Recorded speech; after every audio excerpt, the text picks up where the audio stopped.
요즘 시장에서 가장 뜨거운 기업 중 하나죠.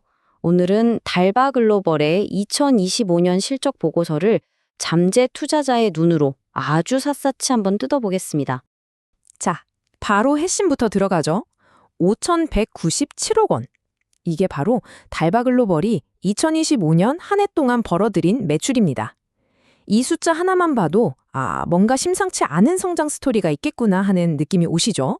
네, 그냥 단순히 큰 숫자가 아닙니다. 바로 전년 대비해서 무려 68.2%나 성장한 수치예요. 이건 뭐 시장의 예상을 가뿐히 뛰어넘는 그야말로 어닝 서프라이즈라고 할 수 있죠. 도대체 무엇이 이런 폭발적인 성장을 만들어냈을까요? 이 놀라운 성장의 배경은 뭐고 또 미래는 어떨지 오늘 이 순서대로 하나하나 체계적으로 파헤쳐 보겠습니다. 자, 첫 번째 순서입니다. 이 회사의 본질부터 알아야겠죠? 달바글로벌, 과연 뭘로 돈을 버는 회사일까요? 이 차트를 보시면 답이 아주 명확하게 보입니다. 달바의 성공은요, 딱 두 개의 강력한 엔진이 끌고 가고 있어요. 바로 미스트와 선케어입니다. 이 두 제품군이 전체 매출의 거의 70%를 차지하고 있으니 뭐 압도적인 캐시카우라고 할 수 있겠죠. 자, 이제 진짜 흥미로운 부분입니다. 국내 시장도 뭐 나름 잘 버텨주고는 있지만 진짜 놀라운 이야기는 바로 이 수출 데이터에 숨어 있습니다. 미스트 수출액은 2년 만에 6배가 뛰었고요. 선케어는 무려 8.5배나 폭증했어요. 이 표가 바로 달바 성장 신화의 핵심 요약본이나 다름없습니다. 그럼 이제 시야를 좀 더 넓혀볼까요? 이 제품들의 성공이 회사 전체의 성적표를 어떻게 바꿔놨는지 한번 확인해 보겠습니다. 이 그래프가 모든 걸 말해주고 있죠. 그냥 매출만 늘어난 게 아닙니다. 영업이익이 1,000억 원을 돌파하면서 매출 증가율보다 더 가파르게 성장했어요. 2025년은 그야말로 퀀텀 점프의 해였던 거죠. 외형 성장과 수익성 개선, 이 두 마리 토끼를 다 잡은 아주 질 좋은 성장을 이뤄냈다고 볼 수 있습니다. 그럼 이 성장의 비결이 대체 뭐였을까요? 회사가 직접 사업 보고서에서 명확하게 답을 알려주고 있습니다. 정답은 바로 글로벌 시장 공략이었습니다. 이게 결코 우연이 아니었다는 거죠. 이 타임라인을 한번 보세요. 러시아, 일본, 미국에 차례차례 현지 법인을 세우면서 글로벌 거점을 착실하게 다져나갔습니다. 우리가 앞에서 봤던 그 폭발적인 수출 증가, 바로 이런 치밀한 전략과 준비가 만들어낸 필연적인 결과였던 겁니다. 자, 그런데 여기서 투자자라면 반드시 이런 질문을 던져봐야 합니다. 이렇게 가파른 성장이 과연 건강한 재무 상태 위에서 이루어지고 있는 걸까? 혹시 모래 위에 성을 쌓고 있는 건 아닐까 하는 거죠. 회사의 재무 체력을 한번 점검해 보겠습니다. 재무 체력을 볼 때 가장 중요한 지표 중 하나가 바로 이 영업활동 현금 흐름인데요. 이게 뭐냐면 회계 장부상의 이익이 아니라 실제로 장사를 해서 회사 금고에 들어온 진짜 현금을 의미합니다. 이게 튼튼해야 외부 도움 없이 스스로의 힘으로 성장할 수 있는 거죠.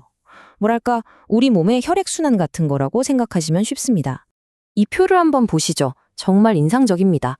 부채가 66% 늘어나는 동안에요. 자산과 자본은 각각 86%, 94%나 급증했습니다. 특히 당장 쓸 수 있는 현금성 자산이 1,000억 원을 넘어서면서 1년 만에 거의 2배가 됐어요. 이보다 더 건강한 신호는 사실 찾기 어렵습니다. 이 슬라이드가 핵심을 딱 요약해 주네요. 빚이 늘어나는 속도보다 자산이 쌓이는 속도가 훨씬 빠르다는 겁니다. 그러니까 외부에서 돈을 빌려서 억지로 성장하는 게 아니라 벌어들인 이익으로 착실하게 내실을 다지면서 크고 있다는 가장 확실한 증거라고 할 수 있겠습니다. 지금까지 확인한 걸 보면 현재는 아주 탄탄해 보이는데 과연 이 기세를 미래에도 이어갈 수 있을까요?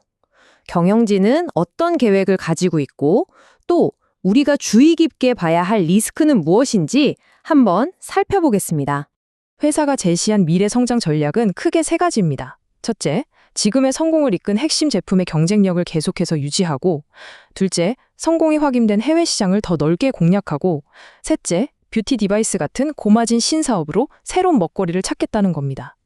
특히 뷰티 디바이스는 기존의 프리미엄 스킨케어 브랜드 이미지와 시너지를 낼 수 있는 아주 영리한 확장 전략으로 보여요.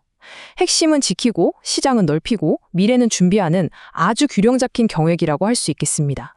물론 앞으로의 길이 항상 꽃길만은 아니겠죠. 회사 스스로도 인정하고 있듯이 수출 중심의 사업 구조상 피할 수 없는 환율 변동이나 지정학적 리스크, 그리고 날이 갈수록 치열해지는 K뷰티 시장의 경쟁 같은 것들은 주요 위험 요인입니다. 투자자라면 이런 변수들을 항상 머릿속에 넣어둬야 합니다. 자, 그럼 지금까지의 분석을 싹 종합해서 투자자로서 앞으로 무엇을 또 어떻게 확인해야 할지 최종 체크리스트로 정리해 보겠습니다. 결국 우리의 질문은 딱 하나로 모아집니다. 과연 이 엄청난 성장세, 지속 가능할 것인가? 이 질문에 대한 답은요, 앞으로 이 세 가지 변수가 결정하게 될 겁니다. 첫째, 해외 수출의 성장세가 꺾이지 않고 계속 이어지는가? 둘째, 새로운 성장 동력으로 꼽은 뷰티 디바이스 사업이 시장에 성공적으로 안착하는가? 마지막으로 경쟁 심화와 비용 상승 압박 속에서도 지금과 같은 높은 수익성을 지켜낼 수 있는가? 이 세 가지 포인트를 계속해서 추적 관찰하신다면 달바 글로벌의 미래 가치를 아마 누구보다 먼저 판단하실 수 있을 겁니다.